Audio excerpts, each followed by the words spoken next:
de devoção. Sexta estação. Essa estação ela foi pulada, ela não foi dada a doutrina sobre ela. Então, nesta noite, nós vamos dar a doutrina sobre guardando o coração nos momentos de devoção. Só lembrando aos irmãos, como é uma doutrina, eu vou ter que citar alguns versículos aqui, para que fique mais fácil o aprendizado da igreja. Entendeu? E algumas observações. Coração aqui é o interior do homem, a alma como um todo, entendeu? O interior do ser humano. A ideia de coração aqui, segundo João Flavel.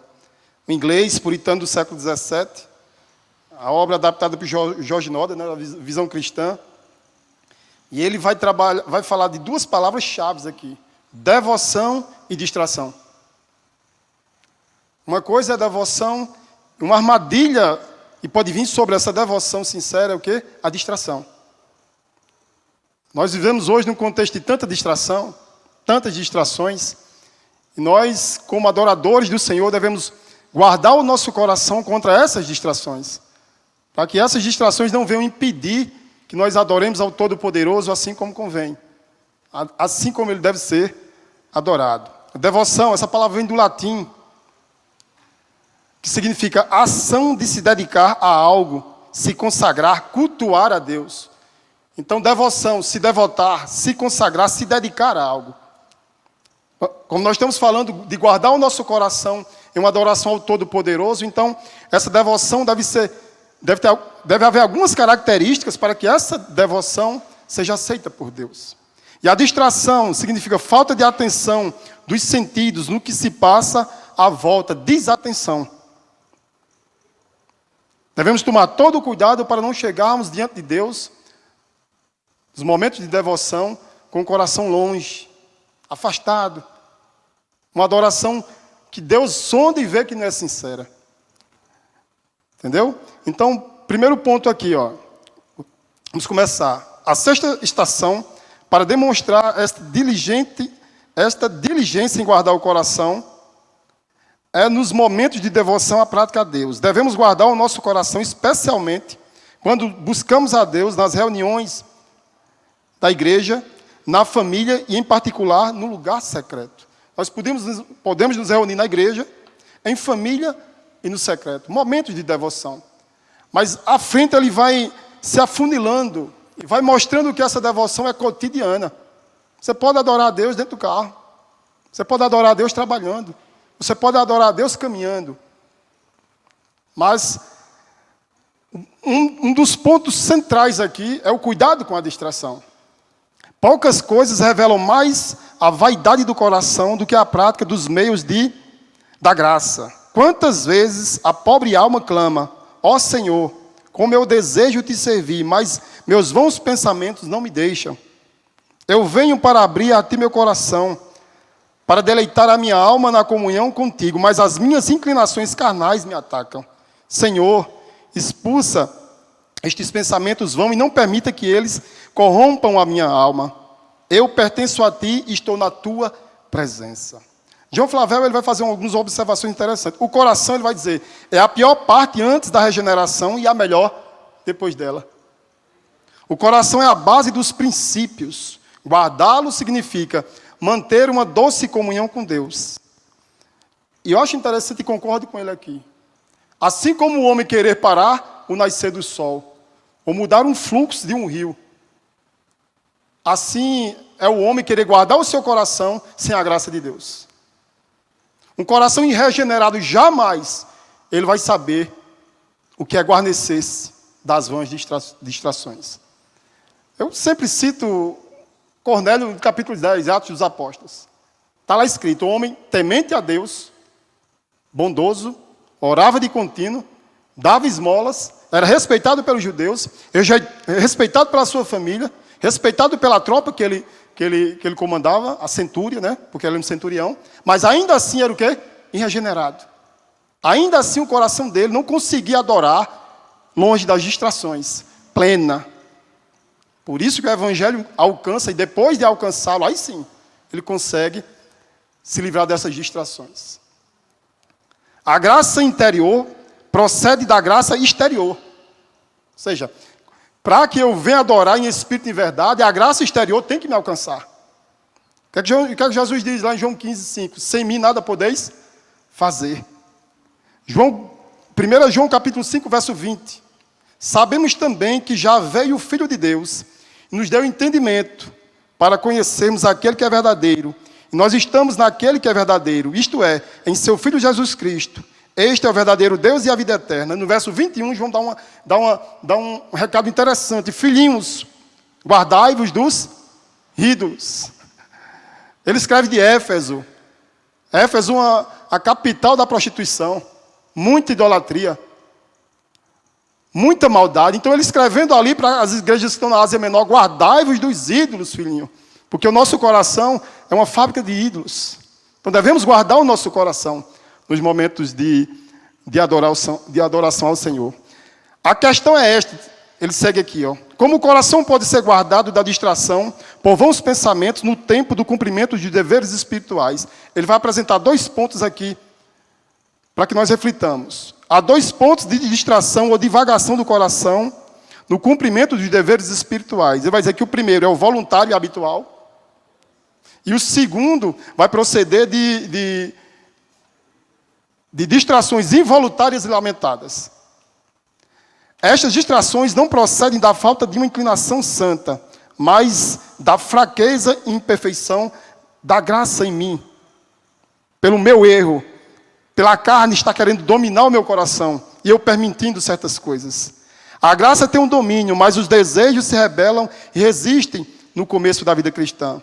Mas meu interesse aqui, diz o autor, não é mostrar como essas distrações chegam ao coração humano, mas sim como domá-las e deixá-las fora do coração. O objetivo da lição, segundo João Flavel, não é como essas distrações chegam, e sim como dominá-las. E guardar o seu coração para que elas não lhe dominem. Amém? São 10 pontos. Ele vai trabalhar 10 tópicos. A lição desta noite são 10 pontos. Eu vou ser bem específico. Se der tempo, vamos terminar às 10. Não quero ser cansativo. Primeiro ponto. Distancie-se de todas as ocupações terrenas e separe um tempo para a solene preparação de se encontrar com Deus. Antes de termos nosso momento devocional com Deus, devemos ter uma preparação. Não é de qualquer jeito. Devemos preparar a nossa alma para um encontro solene. Marcos 6,32. Chega um ponto, Jesus diz o seguinte aos seus discípulos: retirem-se, pois, no barco para um lugar deserto, à parte. Muita gente. Ele sai a um lugar. Jesus os chama a um lugar à parte para que haja um momento a sós. Era muita gente indo e vindo. Colossenses capítulo 3, verso 16. Está escrito: a palavra de Cristo habita em vós ricamente, em toda a sabedoria. Ensinai-vos e admoestai-vos uns aos outros com salmos, hinos e cantos espirituais, louvando a Deus com gratidão em vossos corações. Perceba que a liturgia do culto, a oração, o louvor, é preparando o nosso coração para ouvirmos a palavra, para que não fiquemos distraídos. Toda a liturgia de um culto é preparada para que o nome do Senhor seja exaltado, a apresentação da palavra. Tudo levando os corações cativos a quem? A Deus. Para que não haja distração. Aí ele segue. Você não pode vir à presença de Deus precipitadamente, ainda com todas as preocupações dos seus afazeres. É preciso tempo para afinar um violão. Um instrumentista, ele não vai chegar e pegar o instrumento rápido. O irmão Ademir chega aqui, ele vai afinar o seu violão. Vai preparar aqui, ele não vai chegar de qualquer jeito. A presença do Senhor também não é de qualquer jeito. Devemos ter tempo, se preparar, meditar, saber quem é o Todo-Poderoso. Não estamos chegando na frente de qualquer um. Quando nós estamos na frente de um juiz, é de qualquer jeito? Pai e mãe, também não pode ser de qualquer jeito. Idosos, os mais jovens, não é de qualquer jeito. Então com Deus também não é de qualquer jeito. Jamais será de qualquer jeito. Ele afirma aqui, olha, no Salmo 57, verso 7. Firme está o meu coração, ó Deus. O meu coração está firme. Salmo de Davi. Firme está o meu coração, ó Deus. Firme está o meu coração. Ele está firme. Quando você vai a Deus em algum dever espiritual, chame o seu coração para um canto e diga: ó minha alma, agora eu estou me dedicando à maior atividade que o ser humano pode fazer. Eu estou indo à terrível presença de Deus para tratar de questões que vão repercutir a eternidade. Ó minha alma, deixe o fútil para trás. Seja sóbria, séria. Isso não é um trabalho comum. É um trabalho de Deus, um trabalho da alma, um trabalho para a eternidade. E a alma aqui, meus irmãos, o autor vai tratar a alma como um elemento imaterial do homem. A alma é o elemento imaterial do homem. Existem as faculdades da alma. Faculdade da alma: tristeza, alegria, angústia. Faculdades da alma. Então, quando chegamos à presença de Deus, nossa alma tem que ser preparada. Não é de qualquer jeito, jamais vai ser de qualquer jeito. Ponto 2. Depois de ter preparado o seu coração anteriormente, com meditação, agora vigie os seus sentidos físicos, os nossos sentidos. Como é fácil perder os olhos da mente por causa dos olhos do corpo. Por isso, Jó fez uma aliança com os seus olhos. Jó diz lá em Jó capítulo 31, verso 1, né? Fiz pacto com os meus olhos, como, pois, os fixaria numa virgem. Ele fez um pacto com os seus próprios olhos, naquilo que ele ia ver, para que ele não afrontasse ao Todo-Poderoso. Por isso, Davi orou também: desvia os meus olhos para que não veja a vaidade, e vivifica-me no teu caminho. Salmo 119, 37. Interessante aqui no Salmo 119, verso 36 e 37, melhor dizendo. Eu vou ler de novo, preste atenção. Salmo 119, verso 36 e 37. Inclina o meu coração, olha a oração de Davi. Inclina o meu coração para os teus testemunhos, e não para o quê? Cobiça. Desvia os meus olhos de contemplarem a vaidade, e vivifica-me no teu caminho. E o que é cobiça? Desejo ardente de possuir alguma coisa. Então Davi está dizendo: inclina o meu coração, ó Senhor, para os teus testemunhos, e não para o quê? Para a cobiça. Para que eu não deseje ardentemente alguma coisa, isso interfire na minha adoração. E desvia os meus olhos de contemplarem a vaidade. E o que é vaidade? Qualidade do que é vão, vazio, firmado sobre a aparência ilusória. Então Davi está dizendo: eu nem quero que o meu coração se incline para a cobiça, nem para a vaidade. Eu quero fixar os meus olhos no que é eterno, no Deus Todo-Poderoso.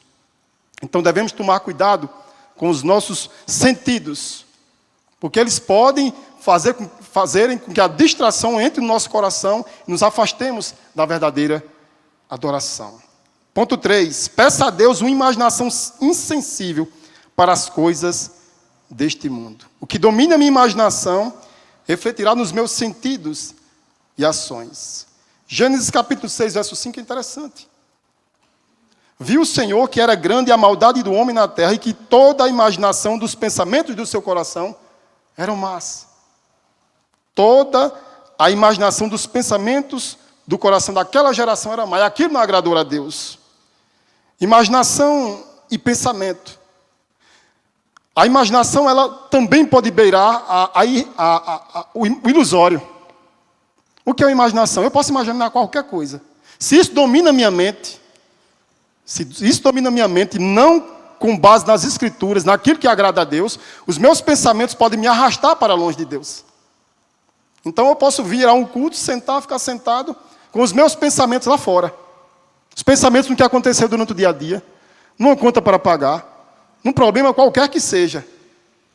Onde, na verdade, eu devo estar com a mente, o meu coração cativo ao Senhor, ou seja, os pensamentos totalmente cativos a Deus, meu coração pode estar longe. O culto acontecendo e eu levantando mão, batendo palmas e cantando. E, na verdade, o coração está longe. Longe, longe, longe. Então, devemos vigiar com relação aos nossos sentidos físicos, para que não caiamos nessa armadilha. Porque a nossa alma, ela precisa ser alimentada da forma correta. E eu acho interessante aquele hino da harpa cristã: por que te abates, ó minha alma? Por que te abates, ó minha alma, e te comoves, perdendo a calma? Não tenhas medo, em Deus espera, porque bem cedo Jesus virá. Por que te abates, ó minha alma? Não tenha medo, em Deus espera, porque bem cedo Jesus virá. Então, a alma nesse hino aqui, ele está salmodiando, dizendo: alma, te aquieta, alma. Tenha calma, alma. Espere no Senhor, alma. Porque o Senhor é o dono de você, é o seu dono. Né? Para não ficar só na harpa cristã, Salmos e hino. O 409, o refrão: canta minha alma, canta, Senhor, as maravilhas do meu amor, do seu amor. Canta minha alma, canta Jesus, por ele vives hoje na luz. Então a alma já está o quê? Cantando. Vários salmos: por que te abates, ó minha alma, dentro de mim? Então a alma precisa ser alimentada, e os sentidos físicos podem prejudicar tudo isso. O que eu vejo, o que eu escuto, como eu estou interpretando os problemas do dia a dia, tudo isso aí pode contribuir para que a minha alma fique perturbada. No momento de quê? De adoração, de devoção. Segunda epístola de Paulo aos Coríntios, capítulo 10. Interessante, no verso 4. Paulo diz assim: olha, pois as armas da nossa milícia não são o quê? Carnais, mas poderosas em Deus, para demolição de fortalezas. Verso 5. Derribando raciocínios e todo baluarte que se ergue contra o conhecimento de Deus, e levando cativo todo pensamento à obediência de Cristo. Paulo está dizendo, porque o contexto dessa escrita aqui, são muitas calúnias que se levantaram contra o apóstolo. Mas ele está dizendo: eu levo todo o pensamento cativo em obediência a Cristo.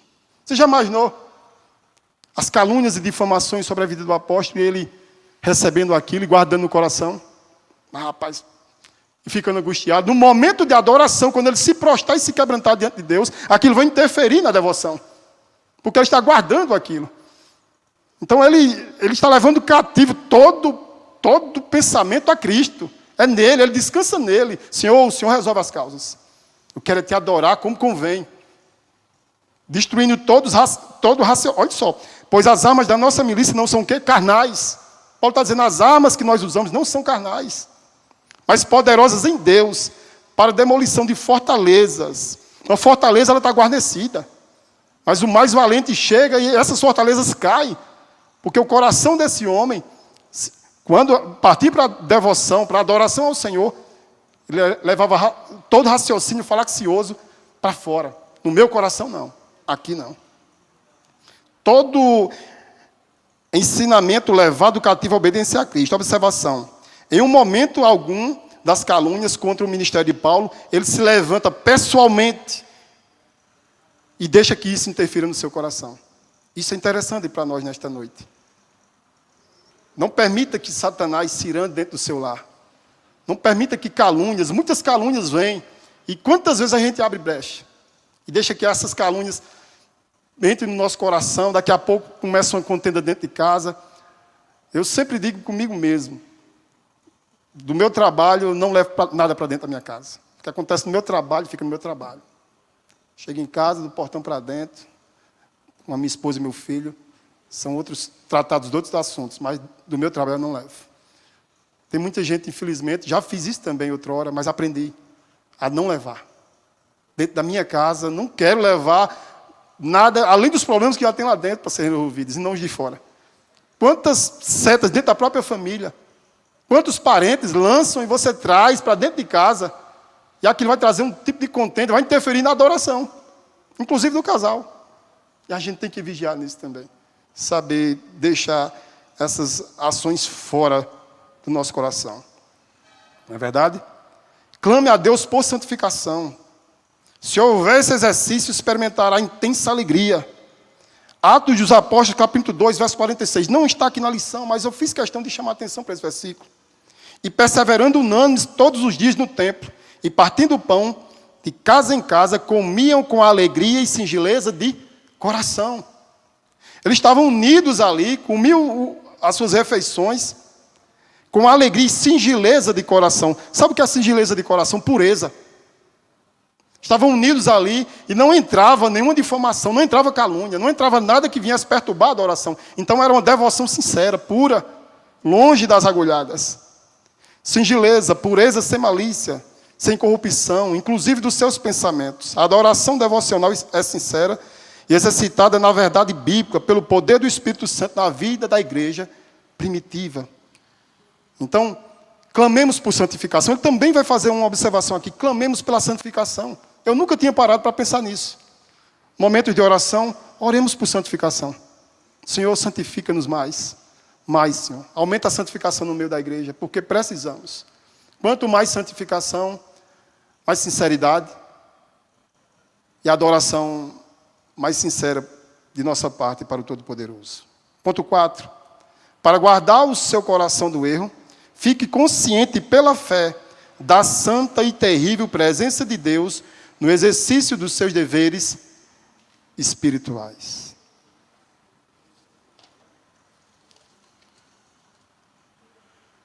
Se na presença de um homem sério ficamos sérios, quanto mais na presença de um Deus santo.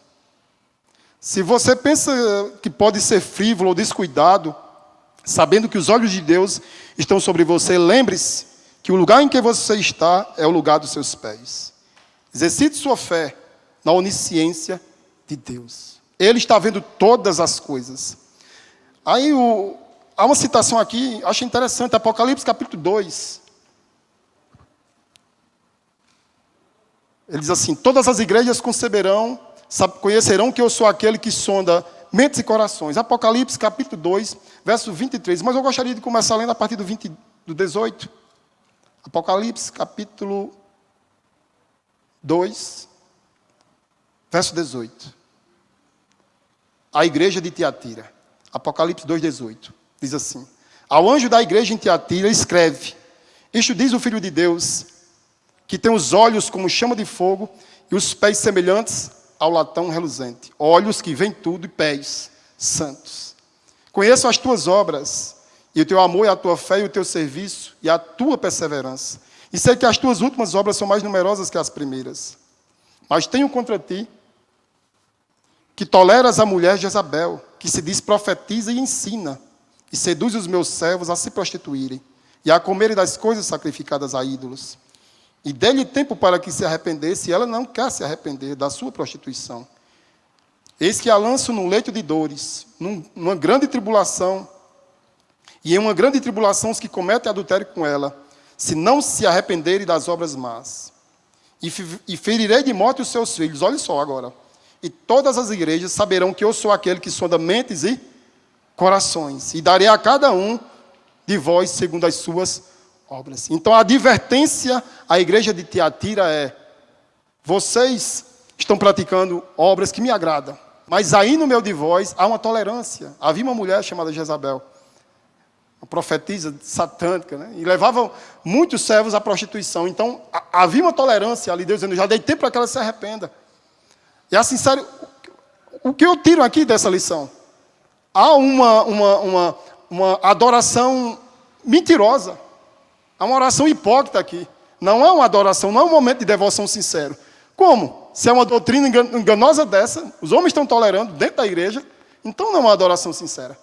Por isso que o autor fala: cheguemos ao Senhor Todo-Poderoso, exercitemos a nossa fé na sua onisciência. Ele sabe nos mínimos detalhes como está o nosso coração, mais do que ninguém. E não há criatura que não seja manifesta na sua presença. Pelo contrário, todas as coisas estão descobertas e patentes aos olhos daquele a quem temos de prestar contas. Hebreus 4:13. Considere a infinita santidade de Deus. Observe em que estado de temor e seriedade ficou o coração de Isaías diante da visão da santidade de Deus. Isaías capítulo 6, verso 5. Quando Isaías tem a visão do Todo-Poderoso, no verso 5, no capítulo 6, ele diz: então disse eu: ai de mim, pois estou perdido, porque sou homem de lábios impuros e habito no meio de um povo de impuros lábios. E os meus olhos viram o Rei, o Senhor dos Exércitos. Se não há temor no cultuar a Deus, nos nossos momentos de devoção pela fé nele e seu poder, vamos temer a quem? Quando não se teme ao Senhor, vai temer a quem? Se eu não temo ao Senhor, como é que eu vou adorá-lo? Como é que eu vou chegar para cultuar o Todo-Poderoso se não há nem temor? Logo, essa devoção estará presa pela vaidade e sentimentos incompatíveis ao Deus vivo e a reverência que lhe é devida. Lembre-se que ele sonda mentes e corações. Assim como ele falou à igreja de Tiatira, fala a nós hoje, do mesmo jeito. Cheguemos ao Senhor com coração sincero. Coração sincero. Ponto 5. Mantenha o seu coração numa atitude de oração durante os intervalos dos seus deveres espirituais. Devemos estar atentos ao Senhor o tempo todo. O autor começa, como eu falei para vocês, uma coisa é adorar aqui, outra coisa é adorar em casa, outra coisa é adorar no quarto fechado. São momentos específicos de adoração. Mas nós não devemos esperar só por esses momentos. O tempo todo, de manhã à noite, a nossa mente deve estar conectada com o Senhor. Quando nós estamos assim, fazemos alguma coisa que não agrada ao Senhor, o Espírito Santo, aí você errou. Você está sensível à voz do Senhor. Você está lavando um prato, as mulheres ali, em casa uma louça, passando a roupa, fazendo outra coisa, mas a mente está o quê? Cativa no Senhor. Trabalhando, seja onde for, estudando, fazendo qualquer coisa. Se sua mente estiver conectada, exercitada no Senhor, a vaidade não vai penetrar no seu coração. Quando ela chegar, você vai estar ligado. Conheço algumas pessoas que dizem, não, terminou o culto, eu me desligo. Chego em casa, não existe isso. Perceba que o versículo que eu li lá em Atos dos Apóstolos, de casa em casa, comiam as suas refeições, e havia singeleza de coração, era de casa em casa, era de contínuo. Era de contínuo.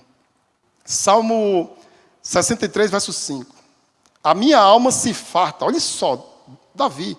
A minha alma se farta como de tutano e de gordura, e a minha boca te louva com alegres lábios. Verso 6. Quando lembro de ti no meu leito, e medito em ti nas vigílias da noite. O dia é pouco para Davi. Vai dormir meditando no Senhor. Nas madrugadas, nas vigílias, meditando no Senhor. Acorda, meditando no Senhor. À tardezinha, meditando no Senhor. Na hora do almoço, meditando no Senhor. Então, todo o tempo é tempo de adorar ao Senhor. De exercitar o seu coração contra as vaidades. É isso que João Flavel vai dizer aqui.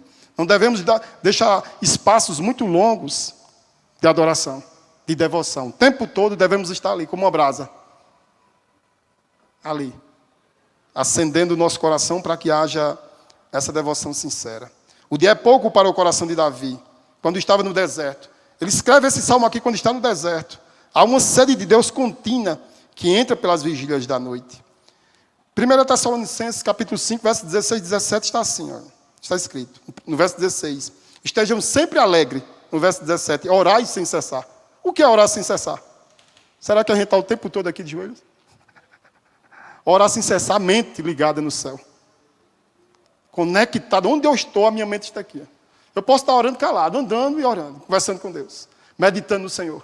Orai sem cessar, orai sem cessar. Ou seja, guarde seu coração, vigie no devocional, faça com coração sincero. Estejam sempre alegres. Outro ponto interessante, estejam sempre alegres. No verso 16, estejam sempre alegres. O que é que o apóstolo Paulo está dizendo? Há momentos também de tristeza. Mas quem está no Senhor, a alegria da salvação é perene, não tem que arranque. Por mais que eu passe tribulação nesta vida, eu tenho alegria porque a salvação em Cristo Jesus em mim, inerente ao meu ser pelo Espírito Santo, me sustenta na alegria. E eu lendo essa semana 1 Coríntios capítulo 1, verso 8, Paulo dizendo aos irmãos, não quero que vocês fiquem sem saber que tipo de tribulação nos sobreveio na província da Ásia. Foi acima das nossas forças, disse o apóstolo. Chegamos a nos desesperançar da própria vida. De fato, tivemos em nós mesmos a sentença de morte. Para que nós não confiássemos em nós mesmos. Ensina o Deus que ressuscita os mortos. Paulo está dizendo, nós não acreditávamos nem que íamos sair com vida. Deus permitiu tudo isso para que a nossa fé aumentasse mais ainda nele. Então, até na tribulação, o coração exercitado não vai sair da presença de Deus. Vai se conectar mais e mais com o Senhor. Então, essa alegria aqui, estejam sempre alegres, a alegria da salvação. Porque nós passamos por tribulações, as tristezas vêm. Se alegrai com os que se alegram e chorai com os que choram. Mas a da salvação, ninguém pode tirar. Se o meu coração é exercitado no Senhor, ninguém pode tirar essa alegria soberana de Deus nas nossas vidas. Ponto 6. Nos seus deveres espirituais, lute para envolver e elevar todos os seus sentimentos a Deus. Somente assim você vai afastar todas as distrações. Todas as distrações. Paulo, falando a Timóteo, Paulo diz assim, olha, a Timóteo, 2 Timóteo capítulo 2, verso 4, 5 e 6. Nenhum soldado em serviço se embaraça com negócios desta vida, a fim de agradar aquele que o alistou para a guerra, soldado. No verso 5, e também, se um atleta, agora é atleta, lutar nos jogos públicos, não será coroado se não lutar legitimamente. No verso 6, o lavrador que trabalha deve ser o primeiro a gozar dos seus frutos. Paulo vai chamar a Timóteo, vai dar um referencial a ele de soldado, de atleta e de lavrador. Agora me diga aí, um soldado desatento. É uma tragédia. Logo Paulo conhecia muito bem o exército romano. Se um soldado romano, ele no seu turno fosse pego dormindo, meu irmão, a punição era terrível. Terrível. Um atleta sem se exercitar, sem ter controle do seu corpo, na dieta, no sono, se ele não tiver equilíbrio, ele não chega a um determinado resultado. E o lavrador, quando ele sai para lavrar a terra, ele tem que ser ágil. Um lavrador preguiçoso, chega o inverno, presbítero Ademir, ele não consegue lucrar. Ele tem que ser hábil. Tá a mão na enxada e trabalhar com vontade, com destreza.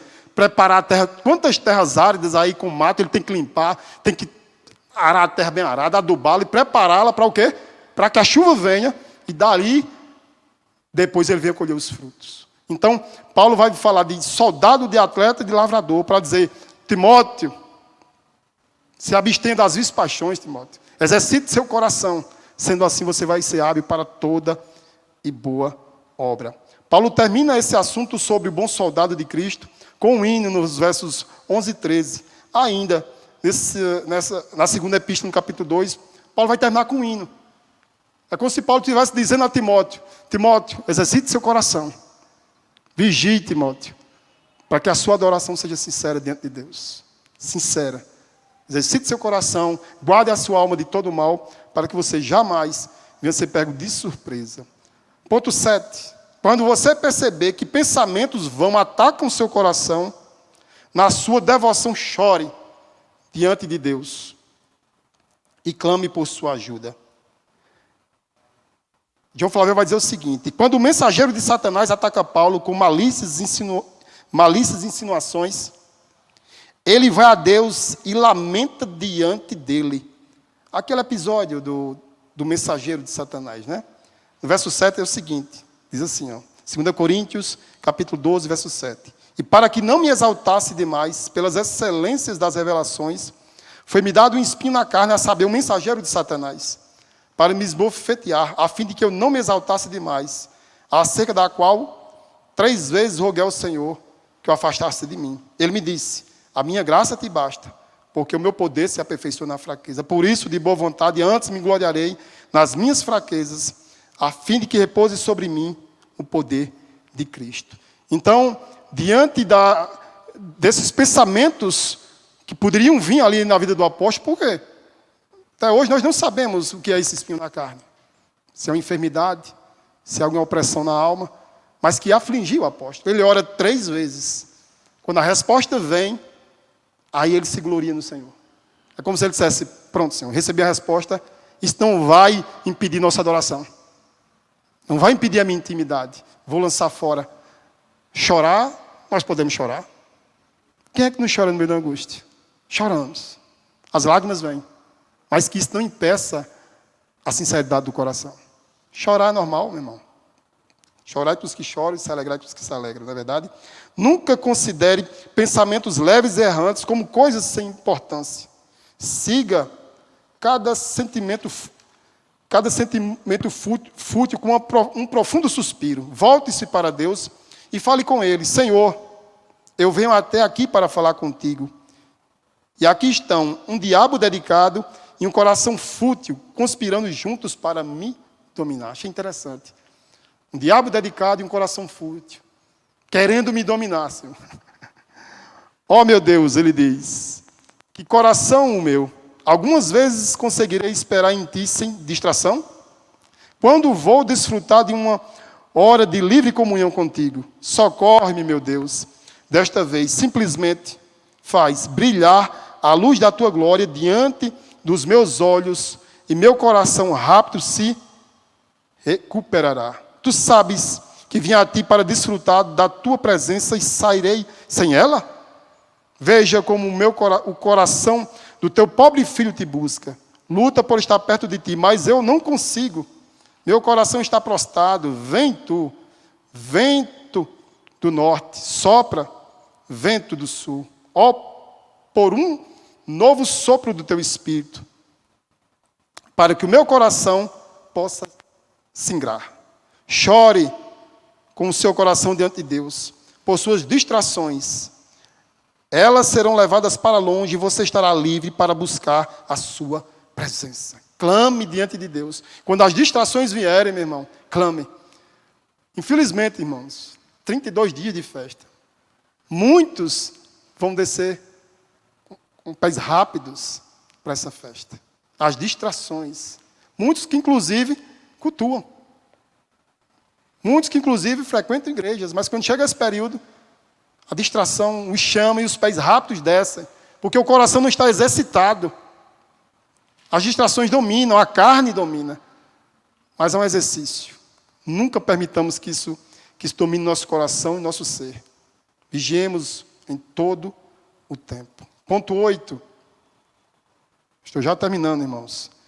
Uma das melhores maneiras de guardar o seu coração na presença de Deus é pensar em todas as vitórias e alegrias que você já experimentou em seus momentos de devoção.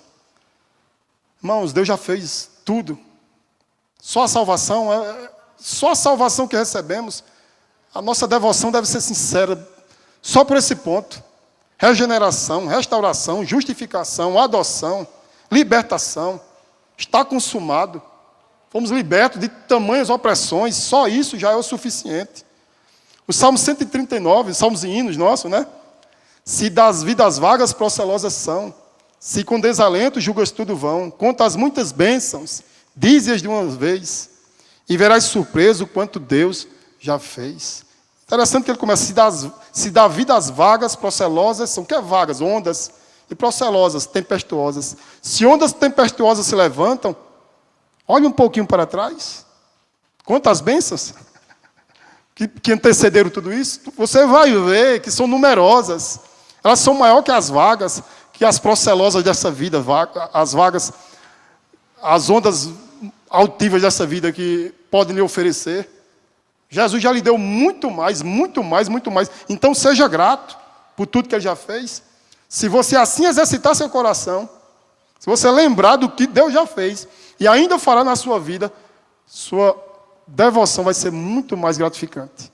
Muito mais gratificante. 9. Espera aí, estou já terminando. Entenda que o cuidado ou descuido do seu coração vai revelar com absoluta clareza se você é sincero ou se você é hipócrita. Se há um cuidado no meu coração, Deus sonda. Agora, se há um descuido, Deus sonda também. Porque, meus irmãos, nem todos nós temos a mesma natureza. Alguns estão no processo de santificação mais adiantado, outros estão precisando de um empurrão a mais. Gálatas capítulo 6, verso 2, né? Levai as cargas uns dos outros, e assim cumprirei a lei de quem? De Cristo. Vai ter um momento que eu vou pressar do irmão, o irmão vai pressar de mim. Então, devemos estar vigiando o tempo todo, meu irmão, cuida ali, fecha a brecha aqui, cuidado aqui, cuidado ali, para que nós não sejamos negligentes com o nosso coração. Se eu me tornar um negligente com o meu coração, eu caio no campo da hipocrisia. Ezequiel capítulo 33, verso 31, uma exortação profunda de Deus aqui através do seu profeta. E eles vêm a ti com o coração costumam vir, e se assentam diante de ti como meu povo, e ouvem as tuas palavras, mas não as põem por obra, pois com a sua boca professam muito amor, mas o seu coração vai após o lucro. Então, olha só, o profeta Ezequiel se levanta para pregar a palavra, muitos vinham, olha só o que ele diz, com muito amor, diante dele, como se fosse o povo do Senhor, mas na verdade não não eram, porque Deus está sondando, está vendo que não era. Ponto 10, o último ponto. Se você deseja realmente guardar o seu coração em seus momentos de devoção, deveres espirituais, pense no impacto que eles vão ter na eternidade da sua vida. Gálatas capítulo 6,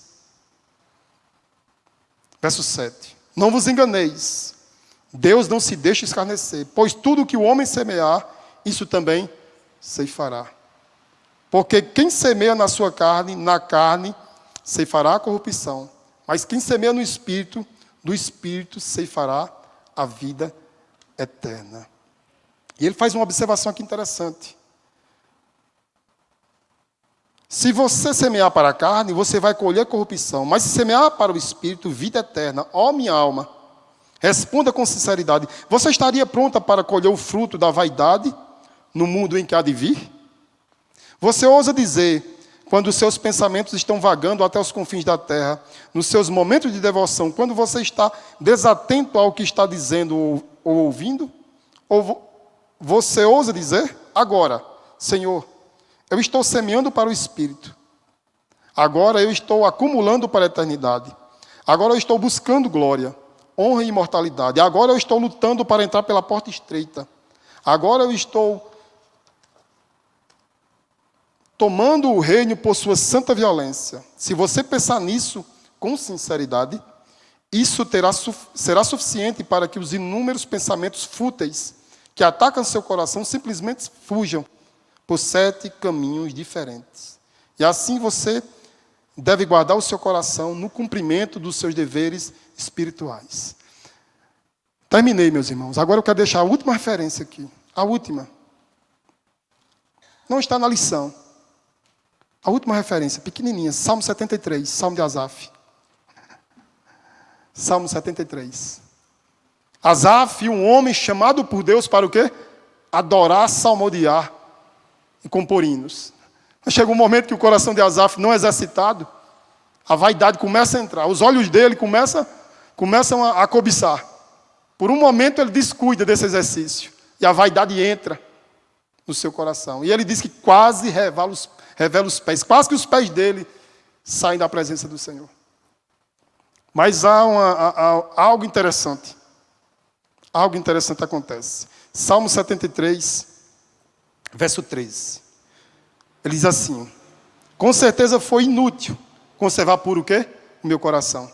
E lavar as minhas mãos na inocência. Pois o dia inteiro sou afligido e cada manhã sou castigado.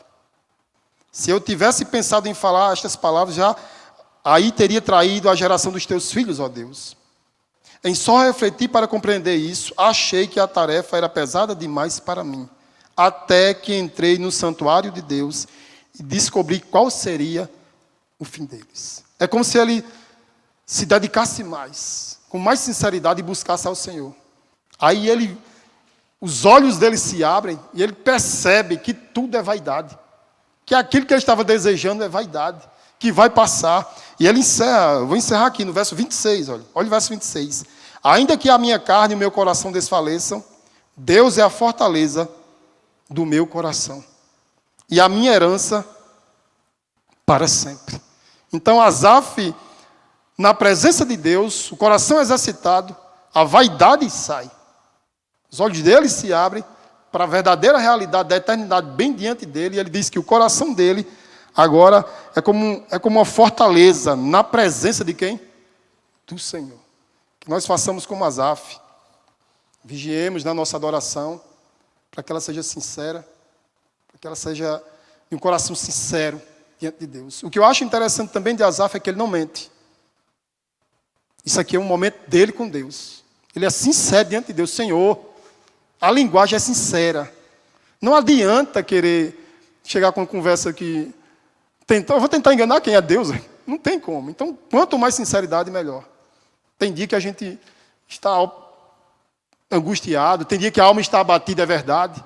Mas aí é clamar aos céus. Senhor, inclina o meu coração, assim como Davi pediu, que inclinasse os olhos para contemplar o Senhor e que tirasse o coração da vaidade. Se fizermos isso, com certeza, grandes e maravilhosas sensações de alegria no nosso coração brotarão. momentos de devoção na presença do Senhor. Amém? Chamar o pastor Moisés.